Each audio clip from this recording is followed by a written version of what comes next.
Hi, everyone. It's Angie with Living Inspired Within, and we are going to go ahead and get started. I know we have a few more people that will be joining us shortly, but I want to go ahead and kick this off. I am super excited, and I hope you are too. Today, we are going to talk about how to do a life audit. And I just want to say welcome. I'm so excited for our time together today. I hope you are too. Thank you for taking the time out of your day to spend it with me today and to learn about a life audit and what it can do for you. If we haven't met before, my name is Angie Aki, and I am the owner and CEO of Living Inspired Within. I love working with people who are motivated to change their life for the better and to help realize their full potential. Today, we're going to walk through and complete a life audit by removing compromises from your life and making changes so you can experience the happiness you deserve while achieving all of your goals and dreams. Sounds awesome, right? Okay. Let's get started then. If you have any questions during the presentation, please put them in the chat or the Q&A. If you're watching the replay of this, please go ahead and note it, #replay, and you can comment below the replay as well, and I will go back and answer any questions that you may have. So with that being said, let's go ahead and dig in. What is a life audit? A life audit is a really straightforward concept, and yet a lot of us get hung up on it simply because the mere thought of an audit can be pretty daunting. Maybe it's the word audit, because an audit typically has a negative connotation, especially during tax season, right? But I promise the IRS will not be involved in this audit today. So let's look at it from a different perspective.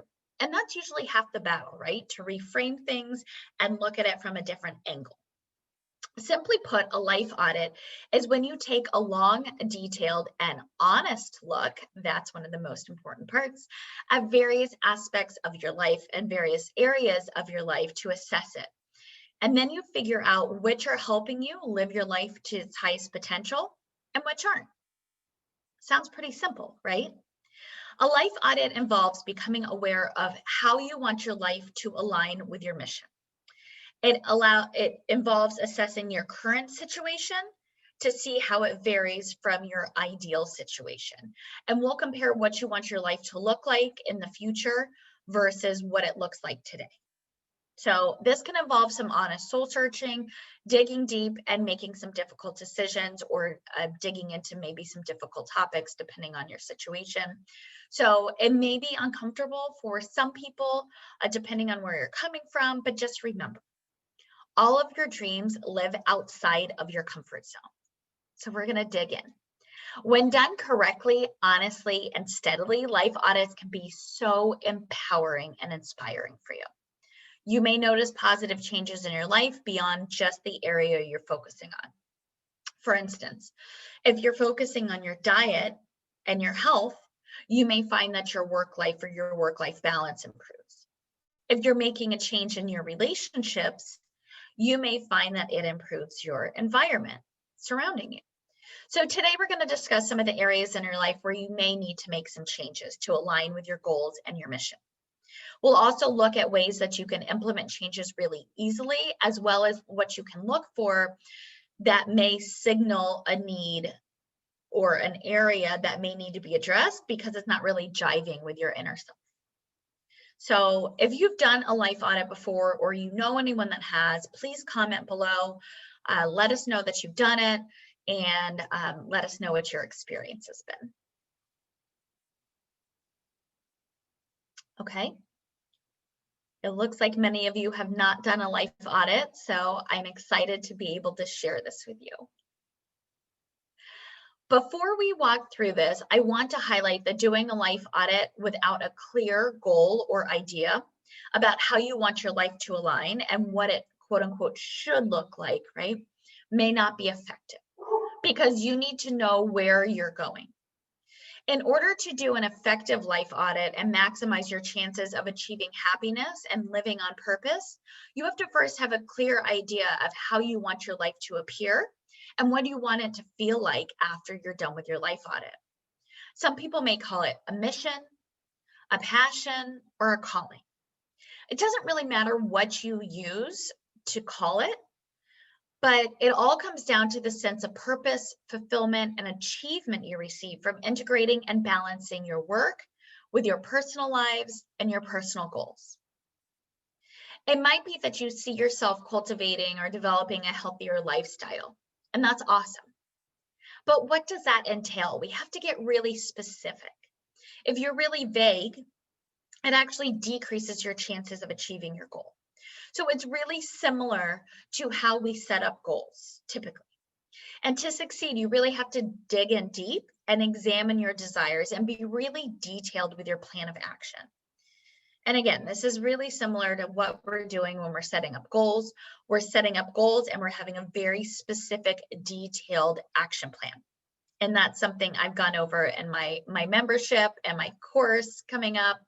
But I'm a huge action taker. So anyone that's watched any videos or any of the webinars before, there has to be an action plan. You have to have a very specific way to implement how you're going to get where you're going. A personal mission statement will help you articulate your values and your beliefs very clearly. It'll help you determine your personal definition of success, which is important because a success definition or a definition of success is really different to everyone.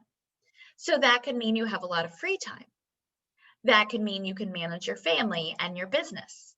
That could mean you make a lot of money. It means very different things to very different people. But a personal mission state and being very clearly defined will help you share your talents with the world. And hopefully that's one of the things you're after. Performing a life audit will generate a sense of clarity and focus around what you're trying to achieve and the gap between where you are today and where you're going tomorrow. The crucial thing to note here is that everyone's mission statement is going to be different. So no matter what industry you're in, what your personal life looks like, or what your goals are, there's one important key and common fact. You have to find your why. You really have to know your why. So if you don't know your why, I encourage you to really dig in and figure out what your why is and get really specific. So if you want to review, I just recently did a webinar on finding your why. If you want to review this information or review the information I walked through how to set up some goals and SMART goals, I encourage you to go back and review this information. You can find it in my Facebook group online under Women Living Inspired Within, or you can find it on my YouTube channel as well. So the best way to uncover your mission is to follow simple steps and dedicate a small amount of time to write things through. So when you're writing something through, you're really taking it in, your brain is processing it, and you're learning it. So I really encourage you to write the steps down as you walk through your life audit. So the first step is to write down a list of what your quote unquote, your ideal life looks like. What does that look like? Where do you see this audit taking you? So does that mean that you're going to have more free time? You're going to have more work-life balance? Does that mean you're working an hour a day, an hour a week? Does that mean you're making more money so you can pour into things that you are really passionate about? What does that equate to? And some of the areas you can take into account when doing a life audit are relationships, your career, your environment, your goals and motivation, and your passion and pastimes or hobbies. So you can dig into those areas. Those are good starting points. The second step is to write down what your current situation looks like in each area. So you have your list of areas, and then you're going to say, okay, what does my life look like today? What does it look like today? And I encourage you, be really open and honest and critical with yourself when you're examining this, and try to be impartial. Just like you were another person from the outside looking into your life. So we realize that we're really partial, right? It's our lives. So you know the saying, you can't see the forest for the trees. Step out of the forest so you can see the individual trees, so you can understand what your current situation looks like. And then this is the important part, right? This is the most important part. Step 3 is to compare the two. So you have your current situation over here. You have your ideal situation over here, and you're using the same exact areas to compare in both of these, your current and your ideal situation. Now you're going to compare them and figure out where the differences are. Where are the gaps? And this will show you the areas in your life where you really need to focus on and where your biggest changes need to be made. It will help you gain clarity around those areas, and it may even bring things to the surface that you weren't aware of before. Because at the end of the day, realistically, and I asked before, how many people take the time to do a life audit? It's not something most people do.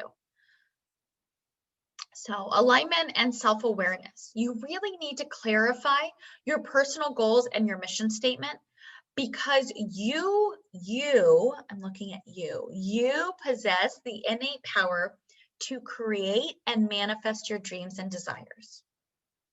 I'm going to say that again, because if you don't believe that, I believe that for you.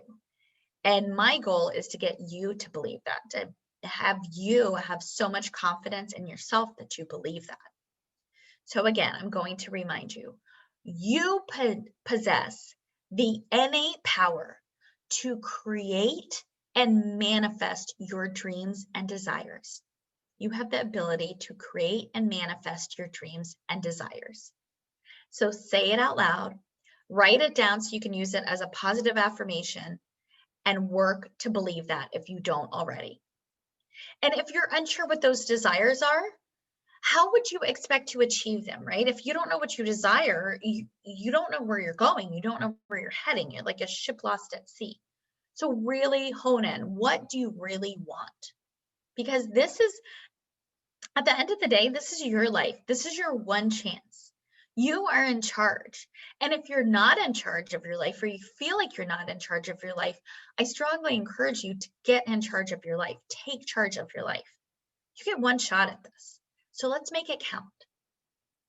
When you draw your attention inwards and you align your actions with your goals and your core beliefs, it can help you start your life audit on the right track, right? So you really need to understand your core values as well. Studies have shown that long-term focus and clarity produce much more effective results because your mind is such a powerful thing. The thoughts you have are a direct manifestation of your conditioned beliefs, habits, and existing neural pathways. And scientists have proven that your existing neural pathways can be redirected by cultivating more self-awareness, more confidence, and more belief in yourself. I talk more about this in my membership and my coaching program, where we learn to overcome limiting beliefs and you learn to create new neural pathways. I think this is the coolest thing. You can literally change your brain. You can change your brain. You can create new neural pathways. You can change the things and the concepts and the quote unquote truths your brain is perceiving as a truth, right? So sometimes your brain is perceiving something as a truth that isn't a truth. So you will learn to rewire your brain and get over your limiting beliefs. It's amazing. And then that way your brain can serve you better. So I've done this myself when I've had limiting beliefs about my ability as an entrepreneur or my ability to earn money in my own business. It works. And if you don't believe it works, please reach out to me. I would love to walk you through it. And becoming self-aware in relation to performing a life audit is crucial. You must be aware of yourself, really get in tune with yourself. Learn to like yourself if you don't already.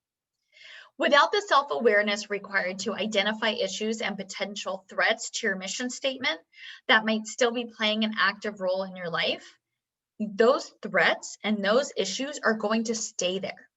And then any changes you're striving for are going to result in failure.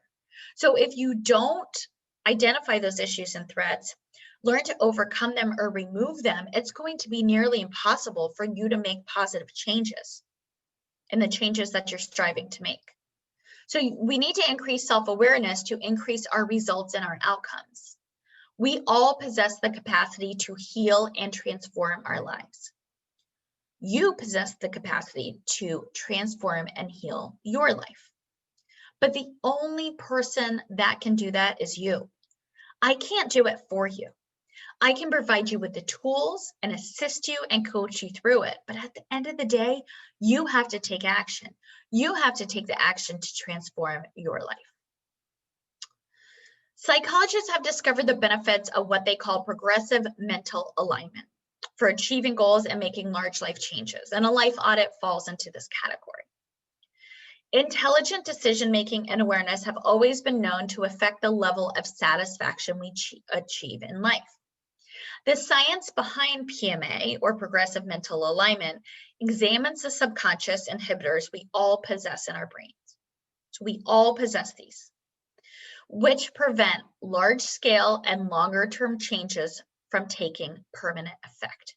So we all have subconscious inhibitors that prevent us from making long-term lasting positive changes. Oftentimes, this is referred to as self-sabotage.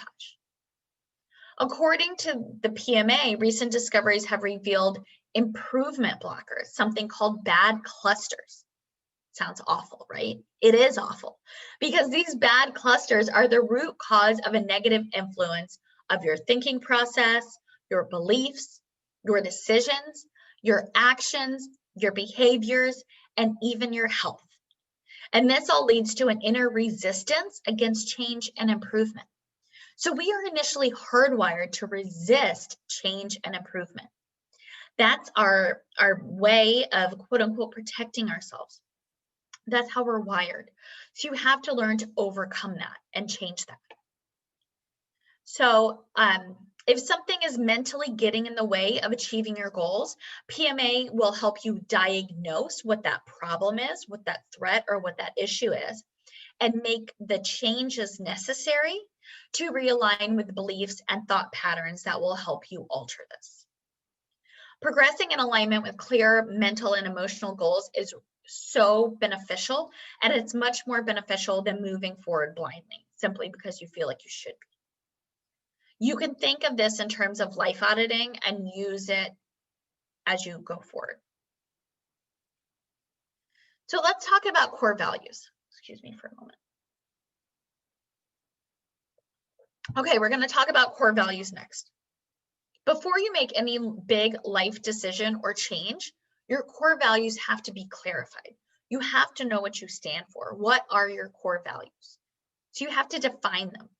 And this way, you know that any change or any decision you make is in alignment with those core values.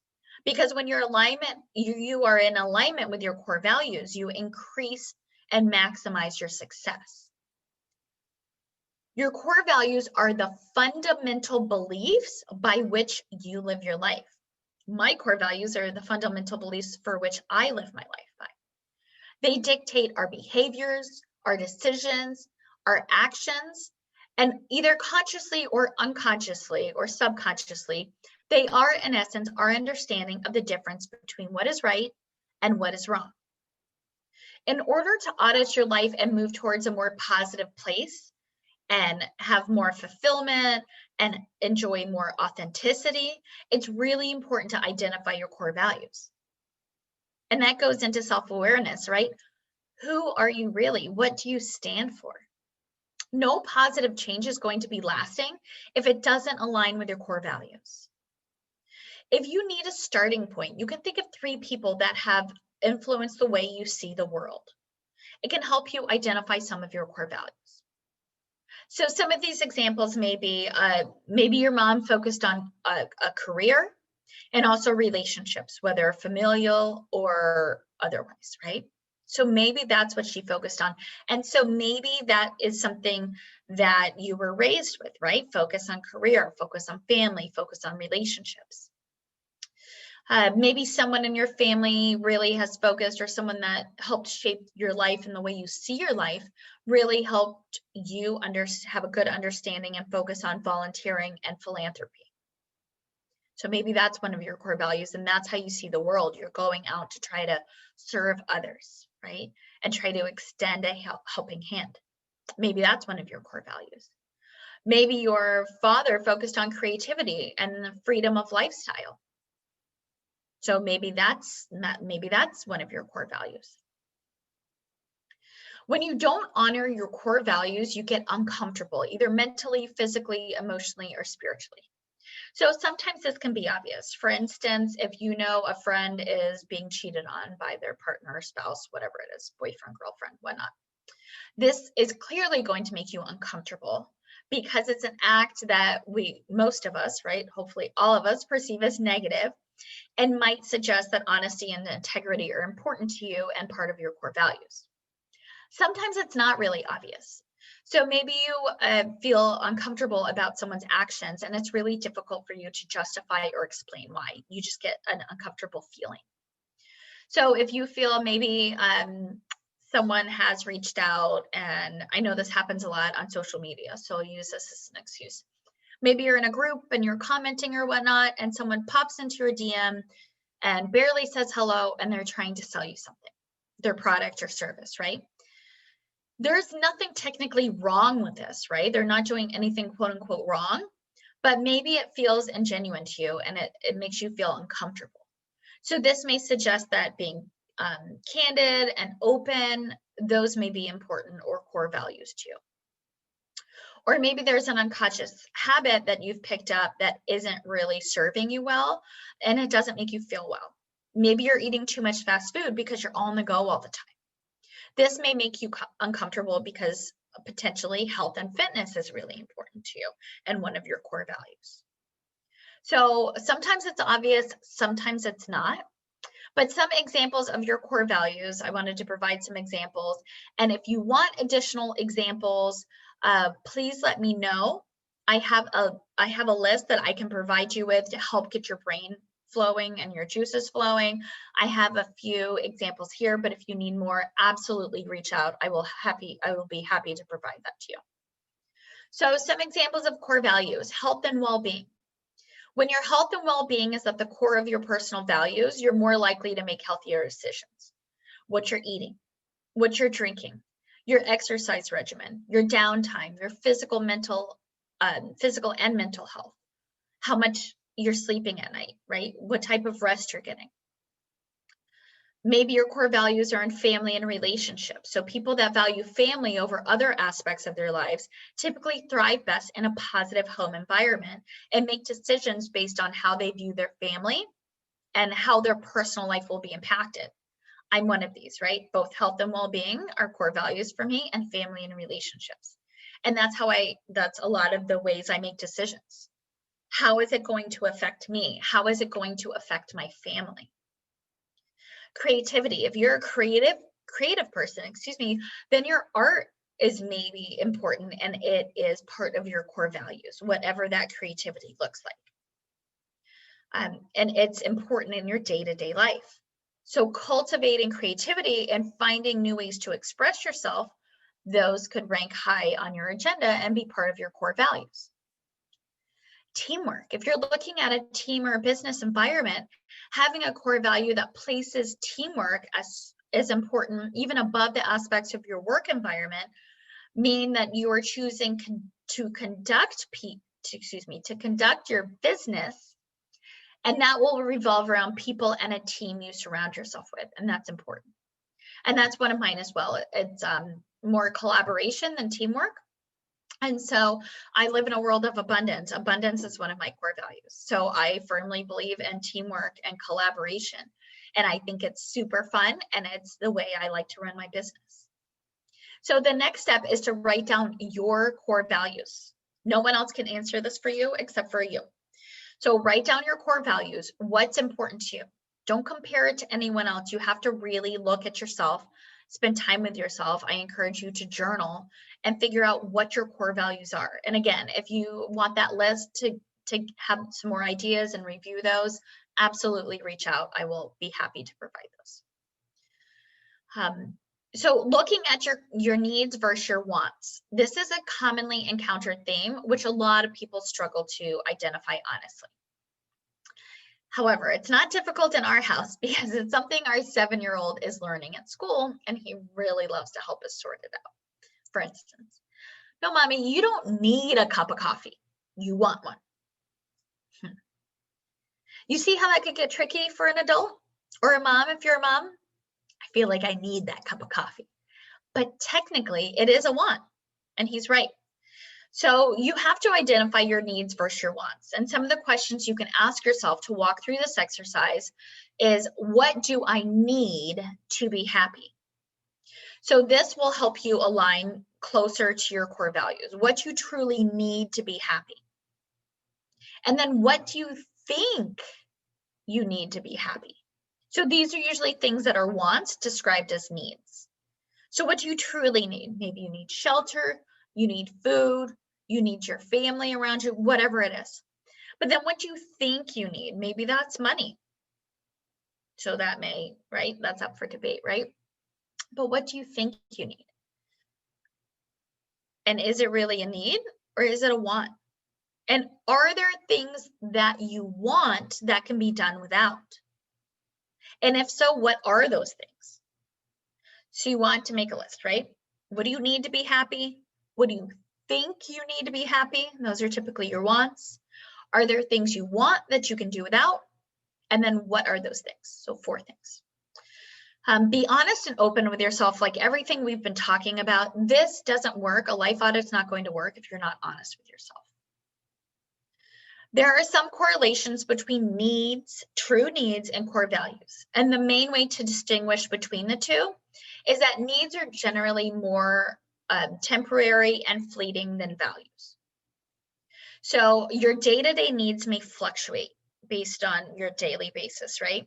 And your values may generally remain the same over time.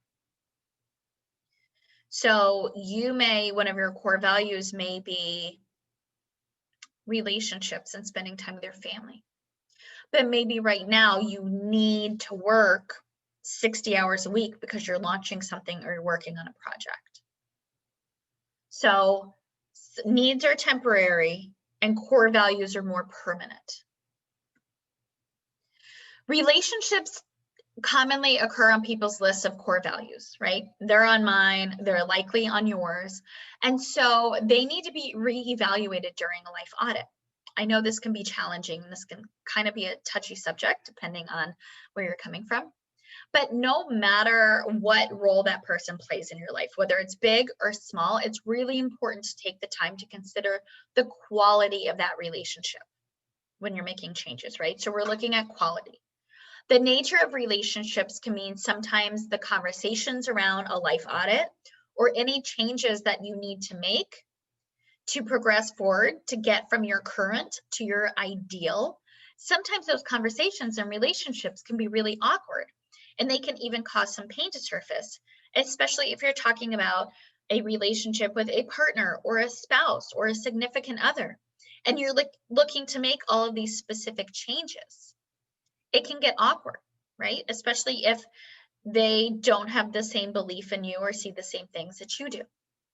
So as much as you can change your own beliefs, your habits, and your choices to suit your new lifestyle and where you're heading towards your ideal life over here, the fact of the matter is you can't change another person's opinion or image. And that's really important for you to remember. And I encourage you to analyze your current relationships. I've done this in the past. I've mentioned this in the past. It's really served me well. It may sound really odd or maybe a little cold-hearted, but I promise you it will serve you well. So look objectively at your friends and family and significant others, right? And try to look objectively. Take into account the dialogue and the general sense of positivity or negativity you receive from your interactions with these people. Are these relationships taking you closer to your core values or not? Who are you spending time with? Is it rewarding for both of you? Or do you feel emotionally drained afterwards? Who do you call when life gets rough or you're having a crummy day? And why is that? So look at your relationships, look at your energy after you spend time with people, and really be honest with yourself. And is it a win-win relationship? And if not, it's okay to walk away from that relationship, whether it be temporary or permanent. So One really important thing to any successful relationship is an underlying agreement or similarity to core values. If that's not present, if you don't realize the same core values, it may be time to make some changes. So for instance, my husband and I we're 100%, we're totally different people. It's like we're on different planets. We have different personalities. We have different hobbies, different everything, right? We're pretty much polar opposites. But our relationship works really well because we have the same core values. We have the same values at heart. So it serves our family, it serves our relationship, and it serves our marriage really well. Even though we're totally different, and we are. So I encourage you, look through your relationships and be honest. No matter if it's a complete life audit or you're just trying to tweak a couple things and make some simple changes to improve your quality of life, you have to look and identify for any conditioned patterns in your behavior or your thought patterns that may get in your way or stalling your process. So conditioned beliefs refer to the subconscious beliefs and attitudes we form as young children, typically between the age of 0 and 6. These patterns form as a direct result of our immediate environment, the people we came into contact with, and the attitudes of parents and caregivers as we grew up. Part of identifying your core values is to identify these thought patterns and acknowledge the impact they have or have had upon our actions and our current life. No matter what your goal is, conditioned beliefs can be some of the most hindering obstacles you have to overcome in order to have a better life and realize a better life. They're difficult because they're difficult to identify sometimes. And then when you do, sometimes it's difficult to accept them and move past them. It can help to contemplate specific patterns, habits, or behaviors you feel you may have inherited from a young age. And once you've identified them, it's time to separate yourself from them. They're not yours. You have no obligation to follow them. It's simply a matter of changing habits or behaviors or thought patterns. So for instance, you may have a thought pattern that after high school, you were told to go to college and that's what you do.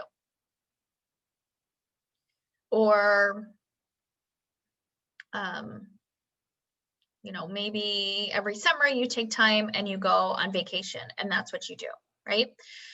So think about Pavlov's dogs. Every time a bell rang, the dog got a treat, right? So every time the bell rang, whether they were getting a treat or not, the dog started salivating. It was a conditioned response. So here's some other examples. Working hard but not taking a vacation because it's expensive and it isn't technically needed. That may stem from vacations not being seen as really important when you were growing up. Believing money is at the root of all evil. Don't get me started on this one. That's insanity. But a lot of people believe that and they're conditioned to believe that. That's a thought that they're conditioned to have because they've been told that so many times. Believing you made bad choices or aren't smart because that's what you were told or led to believe. And then another important element we have to look at in our daily lives is our environment. It affects our mental and physical health more than you realize. So things like the place you live in, where you're sleeping, your work area, and the atmosphere of all of the above influence your perception of life. And that's 100% why my husband and I totally switched offices, or not switched. We were in one office and now we have two offices. It wasn't a good environment for us. We weren't thriving in it. I love it, I promise, I do. But sharing an office was let's just say it wasn't super fun. So it wasn't a good environment for us. So we had to take the time to realize that, have an honest conversation, and then change it.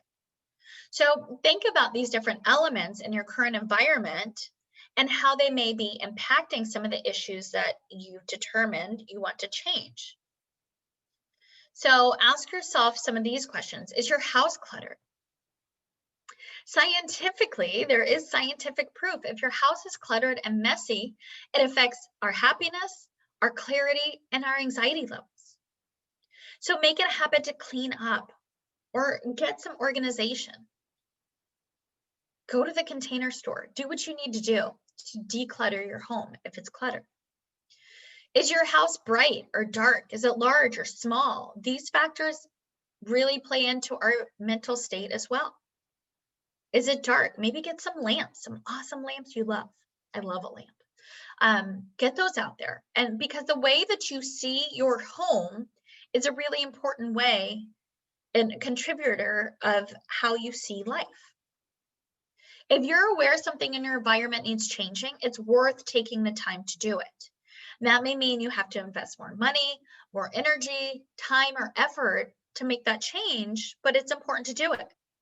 So when we switched offices, we had to buy new furniture. We have to install a door. So we still don't have that done yet, but we have to install a door because I'm in a bonus room over the garage. I have to go up and down the stairs all the time. We had to move desks upstairs. But it's worth making that change because it's a better environment for me. It's a better environment for him. It's a better environment for both of our businesses. And then do a spring cleaning. Donate clothes and things you don't want. I promise you, someone else out there wants them and needs them. Part of our everyday lives, which can be the most difficult to change, can come from our negative workspaces. Identifying whether the problem lies in your actual job or just the environment of your job and what you're doing every day can really help clarify that. And it's okay. Let me be the one to tell you, it's okay if you want to change your career and it's not a negative workspace or it's not a negative experience. That's okay. I've been there. I had a quote unquote great job. On paper, it was perfect. I didn't want it. I felt like I should be doing something else. It didn't align with my mission. It didn't align with my core values. It didn't align with my goals. So I dumped it. It was one of the scariest and by far one of the best things I've ever done. So it doesn't really have to be a negative experience. Maybe it is, but it doesn't have to be. If you've identified your career as an area which causes unnecessary stress and anxiety, and it's not just a space you work in every day, then maybe you do need to change careers. I would challenge yourself to tackle the issues head on by analyzing the potential to change this. So do you have to stay in the office or can you work virtually? Is it possible to find a new position in a similar field? Do you have the resources and the desire to upskill and change directions completely? I did. I made a switch from hospital medical pharmaceutical sales to real estate investing and coaching women entrepreneurs. Night and day. And I love it. I am living my best life. I wasn't. But I had the desire and the resources to totally change direction. So be honest with yourself.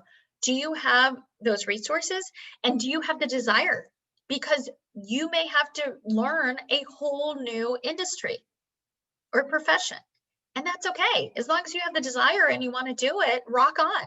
Absolutely do it. What is it about your job that either you do or you don't like? And importantly, what lights your soul on fire?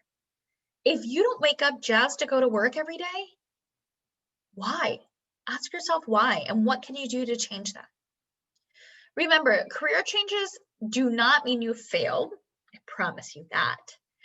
And they don't make you any less skilled. It actually reflects positively on your ability to recognize stressors and parts of your life that are out of alignment.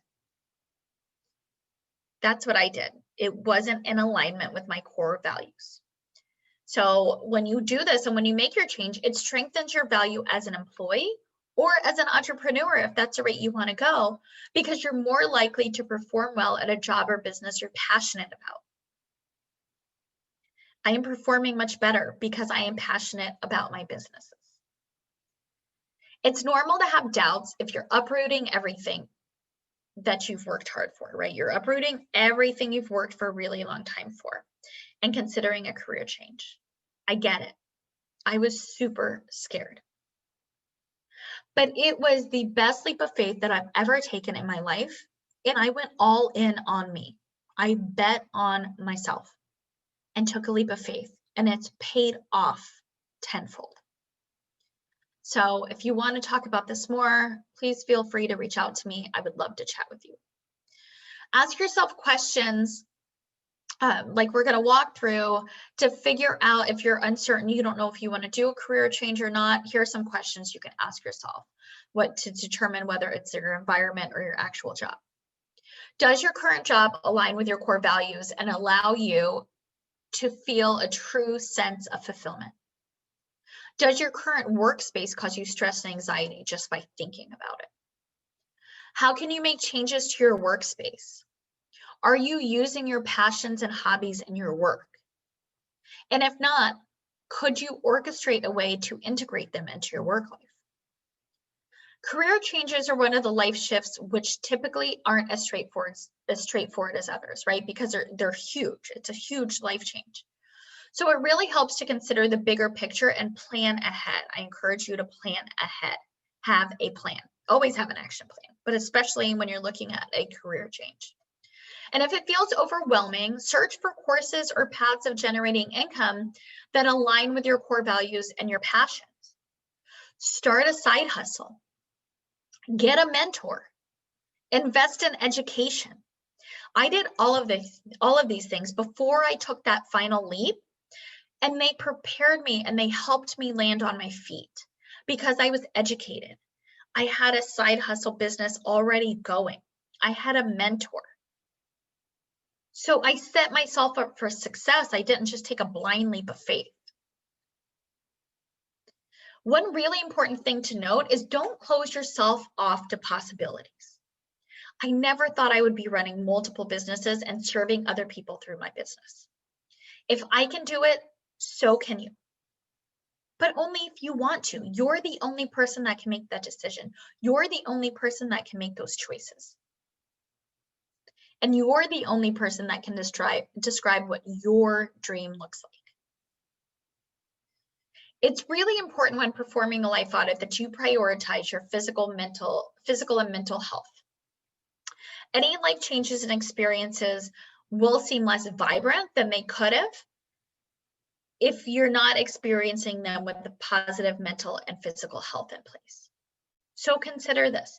What could you be achieving if all of the creativity, the passion, and the mental energy you put towards achieving your goals were put forth with a clear and balanced mind and body? You might find that if health is important to you and it's high on your list of core values and you aren't actually paying attention to this, then your mind and body are going to be exposed to habits and things that can negatively impact them. We talked about eating too much fast food because you're always on the go, or not sleeping enough, or not drinking enough water, which on that note.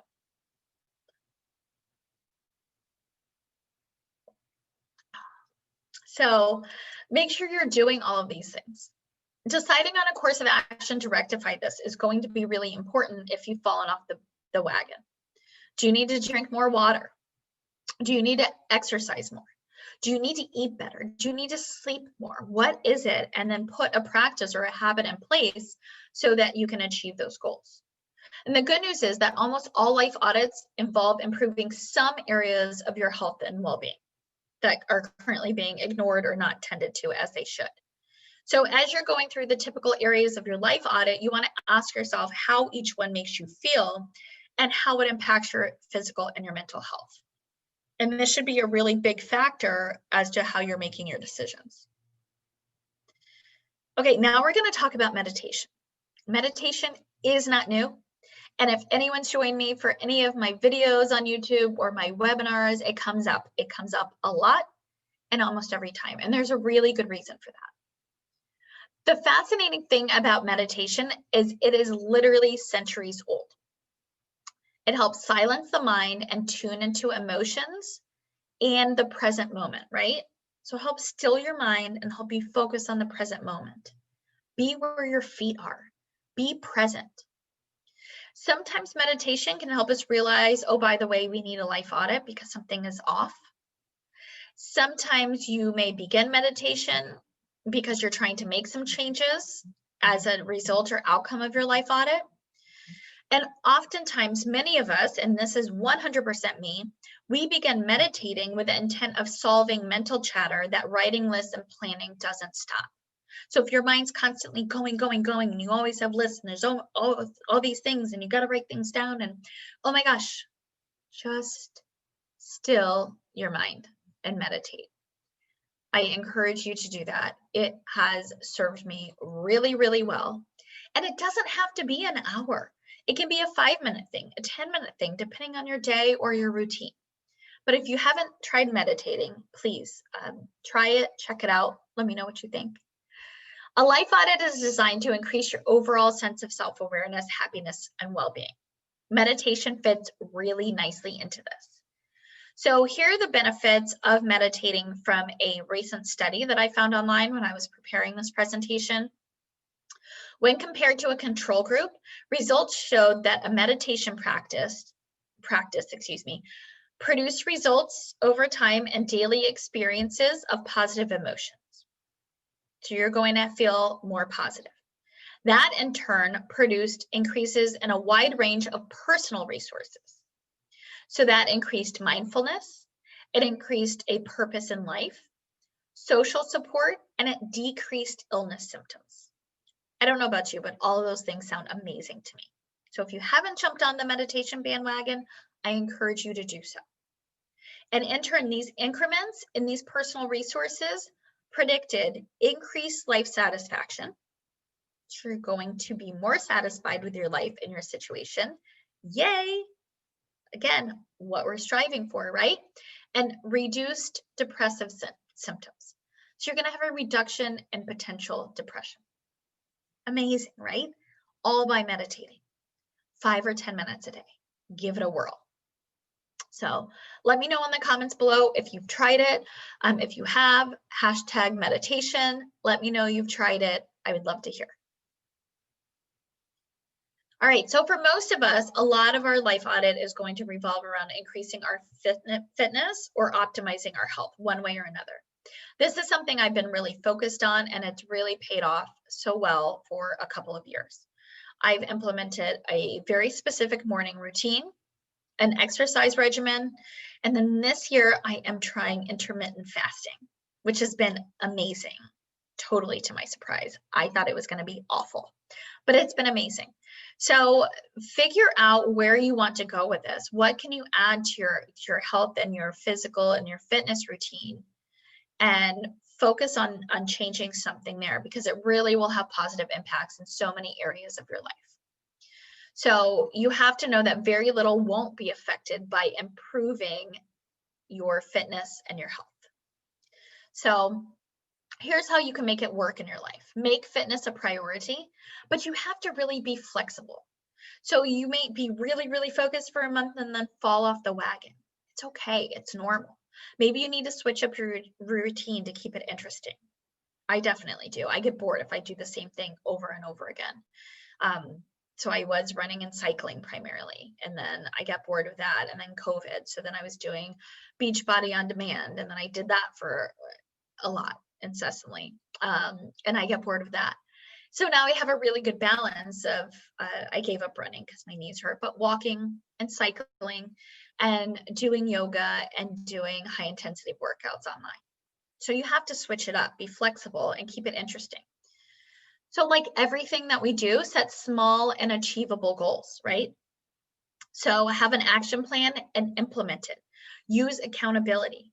If you're exercising, you're doing some type of fitness activity that you enjoy 10 to 15 minutes a day, and it's aligned with your lifestyle goals and circumstances, it's going to give you much more happiness and satisfaction than if you throw yourself into the gym for 2 hours and you hate every second of it.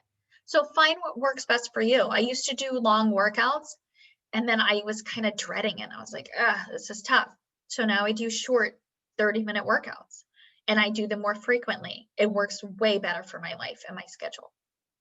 If you haven't already set out to maximize your fitness and health as part of this life audit, I recommend taking it into consideration. It doesn't have to be something huge. It can be something little that you are aware of and that you're just making your body move more. It will increase your chances of changing your life. It will boost the effects of the change elsewhere. Okay, let's talk about social media. In our age of digital obsession, it can be difficult to truly see how our online hours are affecting us and our happiness. There are 2.56 billion people who use social media. I guarantee you are one of them, because if you're not on this webinar and you're watching it as a replay, you're online or you're on social media. So it's highly likely that you've encountered the addictive and damaging nature of being constantly online and how it can impact society and how it can impact you. So ask yourself this question and comment below. How many hours of social media are you engaging in a day? Is it less than an hour? 1 to 2 hours? 3 to 5? Or is it more than 5 hours? How much time are you spending on social media? And you can't hide from it, right? Our online life is now so ingrained in our day-to-day lives that it's just part of us, right? Sometimes we'll see couples staring at screens on a date night. This drives me bananas. We have a strict no phones at the table rule. It's my pet peeve. It pushes me right over the edge. Enjoy the company of the person that's in front of you instead of being buried in your phone. Kids will be stuck inside playing video games when they should be outside running and sweating and playing and having good old-fashioned fun. So social media can be the very image of getting stuck in a non-existent quote-unquote reality that plays into our lives needing a reboot, right? So maybe you're online and you're comparing yourself to others. Don't do that. It is a slippery slope. So doing a digital detox can contribute and has been linked to such things as increased productivity. So think about it. If you reduce your social media time, will you be more productive? Yes. And I realize a lot of us use social media for business. I do too. We're going to get to that. Increase positivity, because maybe you stop comparing yourself to others. Better and more regulated sleep patterns, right? So put your phone down before bed, 30 minutes to an hour, put it away. Improved relationships, because you're present in the moment and you're paying attention to the person right in front of you instead of staring at your screen. This is way more engaging than this, right? It's going to improve your relationships. It's something I think you should seriously consider, and I realize it's difficult.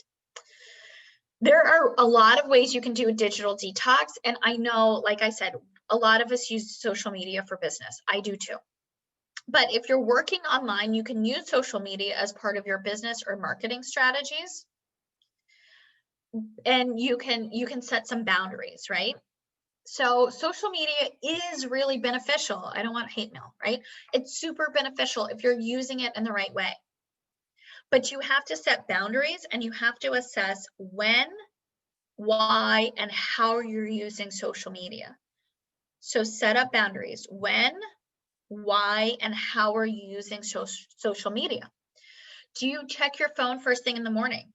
I was doing this and I had to stop myself. I'm not allowed to look at my phone. My alarm goes off and I don't look at my phone until after I am done with my morning routine, because what happened is I would start searching through my emails and then I get stuck. It's a rabbit hole. And then I would have no time for my morning routine and then my whole day would get jacked up. So no more of that. Do you find yourself mindlessly scrolling through social media with no agenda whatsoever? Put it down. Look at your friends and your family. Spend time with the people in the same room as you. Stop comparing yourself to others. So if you're randomly scrolling, you're looking at everyone's best life, right? Stop comparing yourself to others, because I promise you their life is not as perfect as they would like for you to believe. Are there certain people you could contact or that only contact you through social media? Can they send a text? Can you pick up a phone and connect? So maybe you reduce social media that way. Are you drawn back to your phone or social media when you're bored? Is it a conditioned response? You're bored, you pick up your phone. So it's a bad habit almost all of us are guilty of. I know I do it too, right? Can we just get through a red light without picking up our phones? It can't be that hard, right? So try to notice when you're turning to your phone because you're bored and change that habit. Does social media lower your productivity? If it does, then you need to set some boundaries. Because at the end of the day, what are you going to miss if you're not on social media that much? I have some days where I forget to check my Facebook and my Instagram, and that's probably awful because I use it for my business. But what are you going to miss? Probably not much. So quickly, I want to talk about decluttering as we're getting to the end of this. Sometimes it's really important, not only so you're doing a life audit, which is looking at quote unquote decluttering your life, right? So maybe you need to declutter your physical environment. And we talked about that a little bit before, because if your surroundings are messy and cluttered, it really negatively affects you. So go through, do a spring cleaning and get rid of the old stuff, right? So you're getting rid of the old stuff and you're moving towards the new stuff and the ideal, right? So we do it every 6 months. We do it a couple times a year. I love it. We get rid of stuff. It feels great. So here are some of the ways that you can do it. If you have a difficult time decluttering, be brutal. Is it something you're not going to wear in the next few months? Unless it's seasonal, get rid of it. Is it something you might wear on a special occasion, but you have no such special occasion planned? Get rid of it. Is it something you haven't used in the past 6 months? Ditch it. Is it something that's sentimental, but has no practical purpose? And I'm not talking about heirlooms. Keep your heirlooms. But is it something sentimental, but you don't really need? Get rid of it. When you declutter your home and your surroundings, it helps you create a clear, more relaxing and spacious home environment, which is going to serve you better.